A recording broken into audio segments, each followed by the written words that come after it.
친암호화폐 성향의 이 변호사인 존 디튼 같은 경우는 만약 이번에 이 스테이블코인 규제법인 지니어스법이 통과되지 않는다면 암호화폐 관련 입법이 차기 정권 이후인 29년까지도 지연될 수 있다라는 경고의 말도 나왔습니다. 네, 여러분 안녕하세요. 5월 15일 파이어 시황입니다. 간밤 비트코인의 추가적인 가격 상승이 나오진 않았습니다. 다만 10만 4천 달러를 찍고 그 뒤로 약간 가격이 후퇴하는 모습이 나왔는데 뉴욕 증시 같은 경우는 어제와 마찬가지로 다우만 홀로 하락을 했고요. 나스닥과 S&P 500이 상승하는 모습을 보였습니다. 이 사우디 수출 소식과 함께 어제 증시에서도 나스닥에 있는 기술주들이 강세를 보였는데 오늘도 그러했죠. 첫 번째 날에 트럼프 대통령이 중동 방문을 해서 사우디를 먼저 만났고 둘째 날에는 카타르에 직접 방문을 해서 추가적인 협상 소식을 가지고 왔는데 일단 안보 경제 메가 패키지다 라는 내용의 합의문을 공개를 하면서 카타르와 함께 1,600조 원 규모의 경제 교류를 합의했다라는 내용을 가지고 왔습니다. 대부분 방산 업체들이 가장 큰 이 수혜 규모를 받아간 것으로 간밤에도 확인이 됐는데 다만 시장 일각에서는 이렇게 공개되고 있는 수치 자체가 진짜인지는 모르겠다라는 좀 의심의 말들도 있습니다. 왜냐하면 실제로 이 트럼프 행정부가 해당 발표 직후 내놓은 수주 자료를 확인을 해보면 어제 같은 경우도 6천억 달러의 수주가 있었다고 했는데 실제 자료에는 3천억 달러로만 표기가 돼 있어서 이게 기존의 계약까지 다 합쳐서 6천인지 아니면 신규로만 6천을 따온 것인지 아직까지는 좀 불분명한 상황입니다. 그래서 어제 사우디 수주도 이 숫자에 향방을 놓고 아직도 물음표를 던지고 있는 가운데 오늘 카타르와 함께 전해진 1,600조 원 규모의 경제 교류 같은 경우도 100% 다 신뢰하기는 조금 어려운 데이터라고 생각을 해보시면 될 것 같습니다. 자, 그래도 시장에는 긍정적으로 당연히 작용이 됐고요. 오늘은 추가적인 경제 지표가 발표가 되진 않았지만 간밤에 오늘 새벽에 소매 판매와 생산자 물가 지수가 발표가 돼서 이 부분을 좀 집중적으로 점검을 해보시는 게 좋을 것 같습니다. 자, 그럼 우리 코인 시장 안에 이슈들도 좀 점검을 해보도록 할 텐데 이제 스테이블 코인 법안인 지니어스 법이 이 상원에서 최종 합의한 단계까지 가까워진 상황입니다. 지금 다시 한번 수정안을 심사하고 재표결 동의안에 대해서 논의를 해야 되는데 지금 목표는 이 메모리얼 데이 전에 휴회하는 거거든요. 5월 26일이 메모리얼 데이이기 때문에 그 전에 최종적으로 승인을 해줄지 이 예산 조정 절차 전에 최종 표결이 마무리가 될지 지켜봐야 되는 부분인데 만약 이번에 통과되지 못한다면 추가적으로 시기가 많이 지연이 될 수 있다는 우려가 나옵니다. 다만 중요한 건 민주당에서 지금 트럼프 행정부의 친암호화폐적인 동향들을 놓고 긍정적인 평가가 나오고 있지 않다라는 거죠. 이 민주당 하원 주요 인사들이 이 트럼프 대통령의 암호화폐 사업과 관련한 의심 거래 보고서 제출을 재무부에 요구를 한 게 간밤 확인이 됐습니다. 이 트럼프 대통령이 추진하고 있는 암호화폐 프로젝트, WLFI나 트럼프 밈코인 이런 것들이 선거자금법이나 뇌물수수 또 증권사기 위반 소지가 있다면서 긴급 조사를 촉구하고 있는 상황인데요. 뿐만 아니라 이 월드리버티 파이낸셜 이야기할 때 여기에 최대 투자자인 저스틴 선을 언급을 하면서 저스틴 선이 이 월드리버티 파이낸셜에 투자한 이후에 SEC가 그를 상대로 한 소송을 중단해달라고 법원에 요청했다면서 의문을 표하기도 했습니다. 이런 식으로 민주당 측은 앞으로도 이 암호화폐 제도권 이슈를 놓고 지속적인 제재, 이 딴지의 소리를 걸 수도 있는데요. 일단 의심거래 보고서가 제출이 된 상황에서 스테이블 코인 규제법인 지니어스법이 5월 26일 전에 최종 표결까지 이어질 수 있을지가 지금은 시장의 관심사입니다.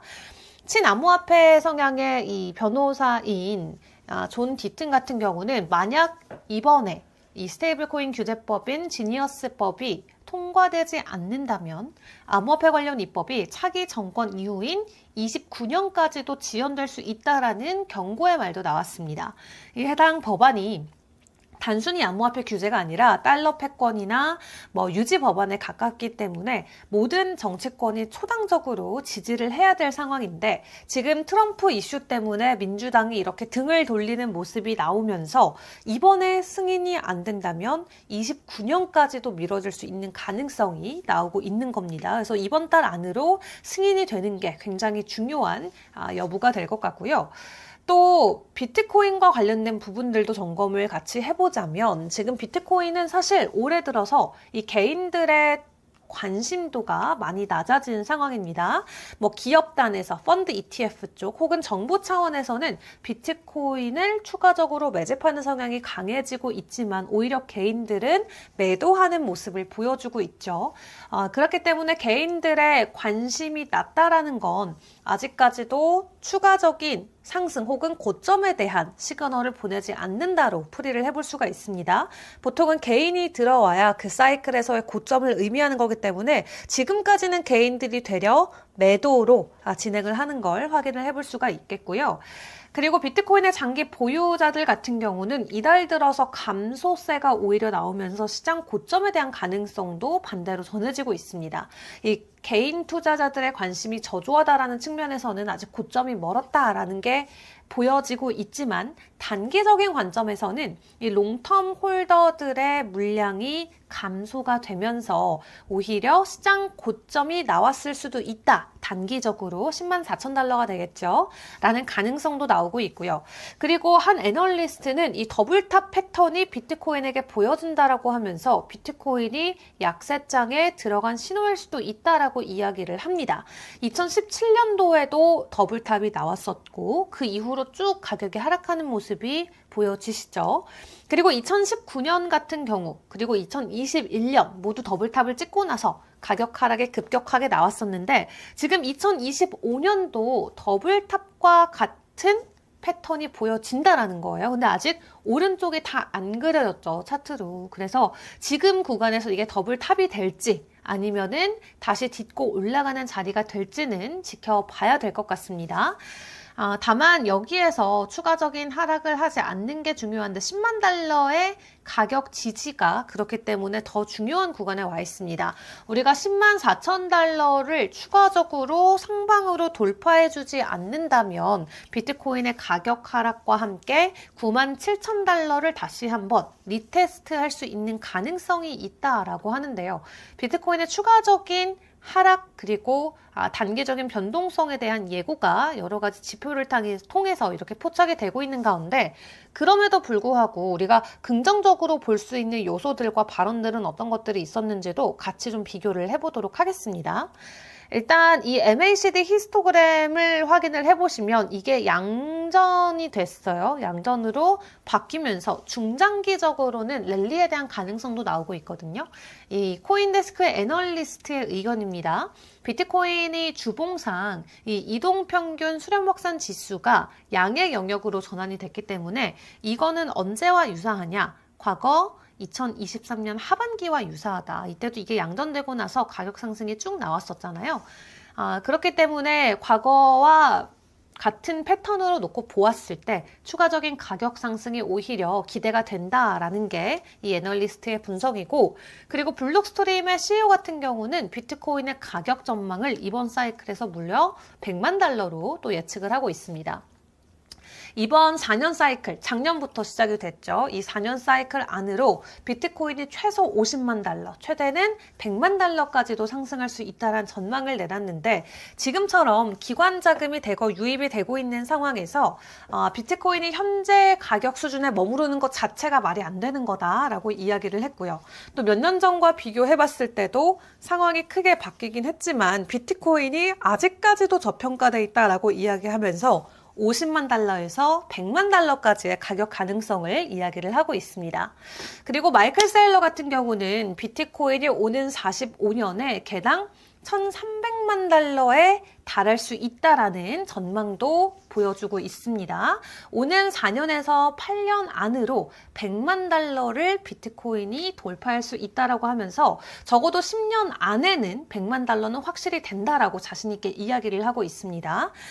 지금 스트래티지 같은 경우도 이 지속적으로 비트코인을 매수를 해가면서 벌써 매수 물량이 50만 개가 넘어선 상황인데요. 이 개당 1,300만 달러까지 가게 된다면 스트래티지의 시가총액은 엄청나게 급등하는 상황이 그려지겠죠. 이렇게 비트코인의 가격을 놓고 단기와 장기의 분석이 좀 엇갈리곤 있습니다. 일단 10만 4천 달러를 단기 고점으로 좀 풀이를 해서 당분간 비트코인의 약세가 이어질 수도 있다라는 지표들이 간밤에는 여러 개가 나왔는데요. 그럼에도 중장기적인 관점에서는 여전히 비트코인의 가격 상승이 유효하다라는 거 기억을 해보시고 알트 이슈까지 함께 확인을 해보고 비트코인의 차트로 넘어가 보도록 하겠습니다. 자, 이더리움이 어제 저녁에 소식을 가지고 왔습니다. 이더리움 재단이 1조 달러 규모의 보안 이니셔티브 1TS 프로젝트를 공개했습니다. 이더리움의 보안을 업그레이드해서 전 세계를 온체인 환경으로 옮겨서 올 생태계 전반의 노력인 1TS 프로젝트를 소개한다라고 이야기를 했는데요.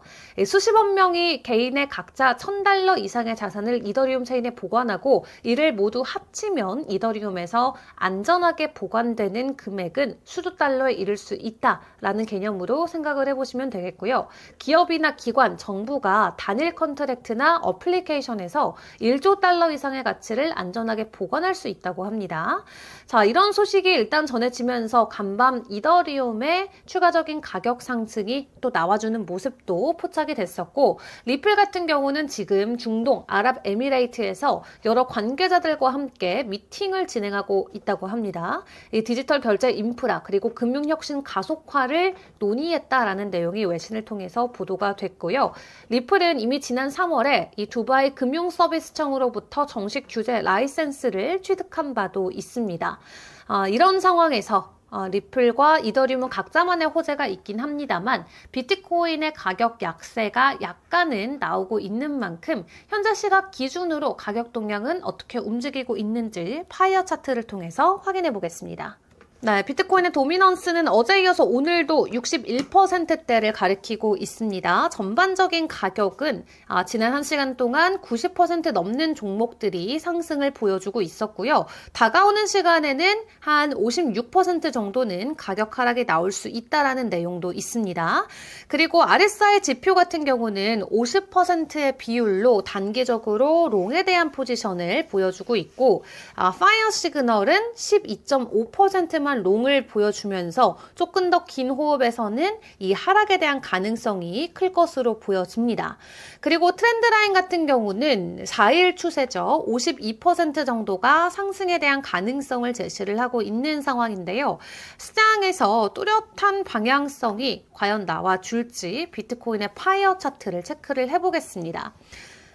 지금 비트코인의 파이어 차트가 나왔는데요. 자, 지금 보시면 과 롱, 또 숏 이렇게 실시간으로 시그널이 바뀌면서 시장 안에서의 변동성이 좀 극대화되고 있는 걸 체크를 해볼 수가 있겠습니다. 장기적으로는 좀 하락에 대한 추세가 보여지지만 단기적으로는 상승에 대한 가능성은 아직까지 남아있는 상황이고요. 이 단기 하단 지지 라인인 10만 2천 달러를 하락으로 뚫고 내려가지 않는다면 일단은 추세 안에서의 가격 횡보가 이어질 수 있겠다라는 거 체크를 해보시죠. 자, 이더리움 같은 경우도 지금 숏에 대한 시그널이 막 나왔습니다. 추가적인 가격 하락에 대한 가능성들이 나오고 있는 상황인데 주간 단위로는 여전히 40%가 넘는 상승이 이어지고 있지만 현재 시점 기준으로는 단기적으로 가격 하락이 나올 수 있다는 점 같이 주목을 해보시고요. 리플 같은 경우도 동일한 상황일 것 같죠. 리플 전일 대비도 1% 정도 가격 하락이 이어지고 있는데요. 리플은 이더리움이나 비트코인보다도 조금 더 빨리 이 가격이 숏에 대한 시그널이 나왔었네요. 지금 숏 시그널 이후에 파이어 라인 아래에서 캔들이 형성되고 있는 모습입니다. 다만 단기와 장기가 모두 상승 추세가 이어지고 있지만 이 캔들이 이 추세 하단에 위치해 있다는 부분에서는 단기적인 가격 변동성에는 더욱더 주의를 해보시는 게 좋을 것 같습니다. 간밤 추가적인 지표의 이슈는 없었지만 이제 오늘 또 발표가 될 인플레이션 지표도 잘 체크를 해보시면서 내일의 전략은 어떻게 가져가면 좋을지 저는 내일 시황으로 다시 돌아오겠습니다. 안녕!